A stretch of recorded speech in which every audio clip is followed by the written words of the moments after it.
Hello everyone, and thank you for tuning in to another episode of Hashtag Makeup Together, How to Make a Simple Dinner. Tonight we are going to make a super simple, super quick dinner. We are going to be making some chili in the Instant Pot, and then we're going to be doing a gluten-free, corn-free version of cornbread.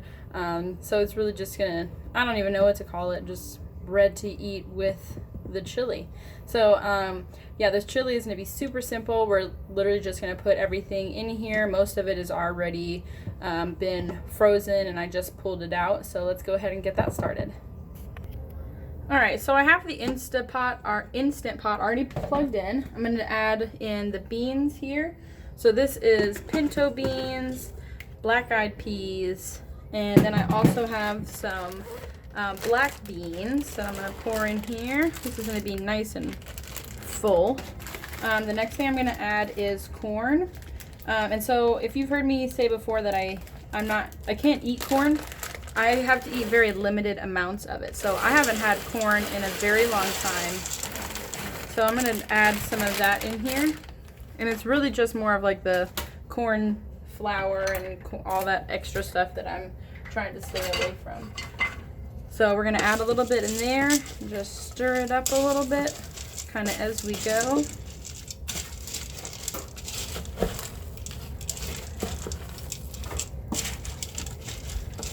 All right, and then I'm going to be adding in the onions, garlic, and then I have some orange peppers that I chopped up. So I'm going to add those in here as well. And if you notice that a lot of this stuff is frozen, everything with the exception of the corn, we just bought in when it was on sale, and then we just froze it, cut it up and froze it. So we're gonna add that in there. This is gonna be a very full chili. And if we have extra, then that'll be perfectly fine. So I just want to make sure that it's all incorporated in there together. I'm happy that this is pretty thick. All right, so we have that. The next thing I'm gonna be adding in is the tomato sauce. So I'm not using tomato paste. I'm using like a tomato sauce, and it's just 4 tomatoes that I put into my Ninja blender, and I'm gonna blend it up and then pour it over top. Alright, so I blended it up. There's like 1 chunk of tomato in there, and that's perfectly fine. Because I was going to add more tomato in there anyway, just kind of cut up, but I don't think I am. So let's see if we need more tomato. Because this is actually a lot more full than I had anticipated. But I don't think I'm going to add any more. I think that'll be fine because we're also going to be adding in some bone broth. So this is the bone broth. I just froze it from when I made it. If you saw that video, I just froze it a little bit. And so this is still frozen. I'm going to pour out all that extra, or the ones that did defrost. Because I pulled it out a little late. And then I'm just going to just break it apart in here. Normally you would want to obviously thaw it out first, but I'm gonna just get a chunk of this out and then put it in the middle of it. Alright, so I put it in the microwave, and I'm gonna just continue doing that until I can get most of this out.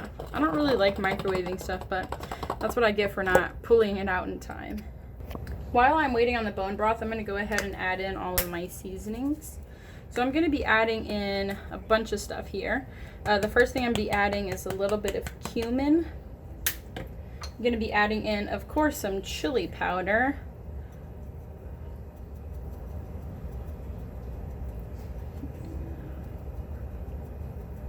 Gotta add a lot of that. All right. I'm going to be adding just a little bit of thyme.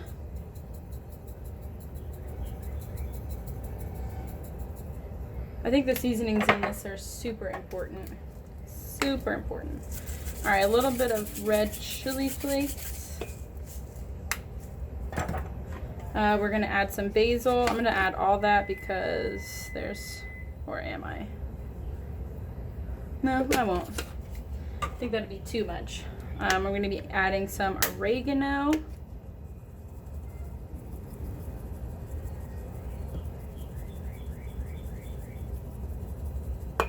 All right, a little bit of regular black pepper. A little bit of cayenne pepper. Not too much, because with the chili flakes, I don't want it to be too awfully spicy. And then the last thing I'm going to add is a little bit of sea salt. And I'm going to stir all that into there. Let all those seasonings get incorporated as well. And I heard the timer go off just a few seconds ago, so I'm going to go check on the status of the bone broth. Alright, I think it's about done. We got some chunks in there that I know I can get all out. Whew, alright. And it's okay if it's, I mean, I would have preferred for it all to be thawed out on its own, but I should have taken it out. It just totally slipped my mind this morning. So I'm just going to stir all of that up.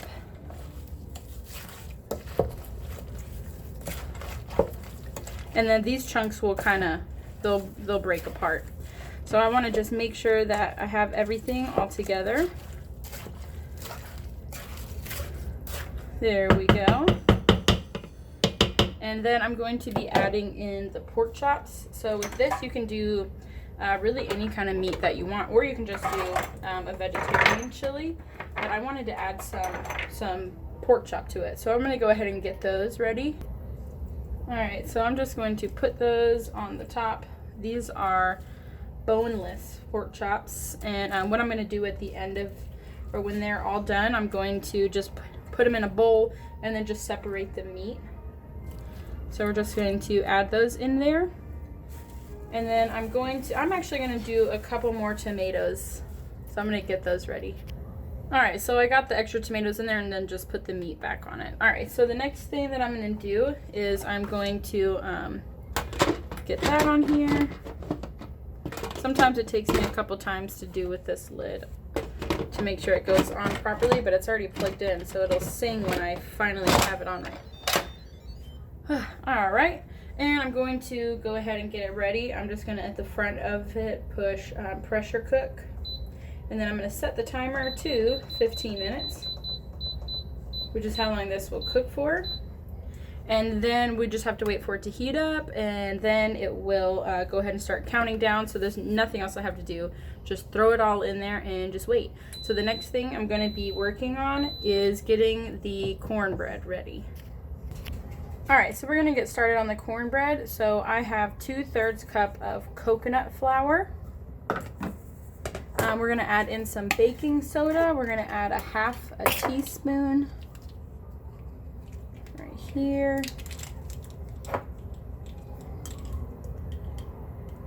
Alright, 1/2 teaspoon.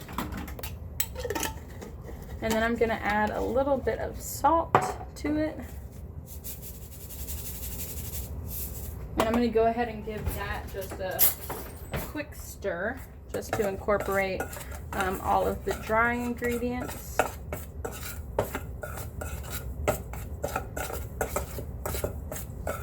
Alright, and so the next thing that we're going to add is going to be 1/3 cup of some melted butter.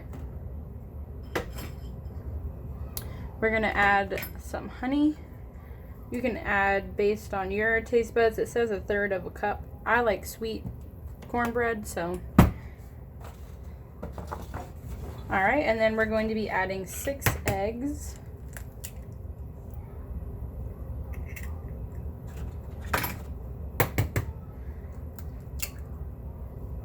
I know that might seem like a lot of eggs, but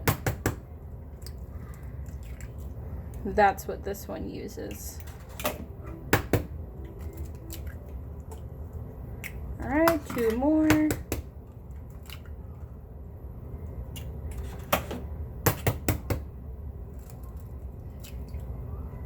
Alrighty. And then we're going to just mix all that up. I'm going to just put that here so that way the box isn't floppy. So I'm going to go ahead and get my beater. So I got them, and I'm gonna go ahead and beat this.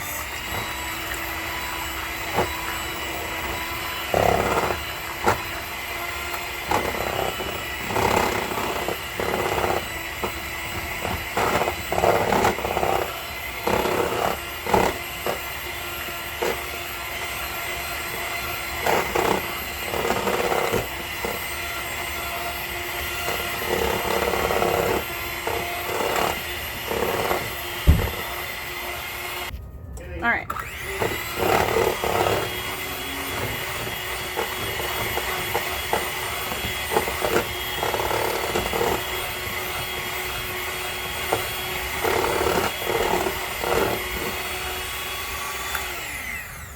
So now that we got that done, I'm going to pour that into my skillet. And I have the oven preheated to 400, and that's going to go in there for 15 minutes. So I'm just going to put that all in. All right, and then I'm going to just wiggle it around. All right, so this is gonna go in there for 15 minutes, and we still got the chili going. So we're gonna give it its time. All right, so food has probably about another 5 minutes or so. So be sure to check out my Instagram to see what everything looked like once it is finished. It smells really, really good. I'm really excited to eat all of this. So be sure to check out my Instagram to see what it looked like. If you made this recipe, just tag me in the picture. I'd love to see if this recipe worked out for you guys. And let me know how you guys liked that. I don't really know what to call it. I guess we'll call it cornless, gluten-free cornbread. So once again, if you have watched this far, thank you so much for watching. I really appreciate it. Thank you for your support. Please be sure to like, subscribe, and comment, and I'll see you guys next time. Bye.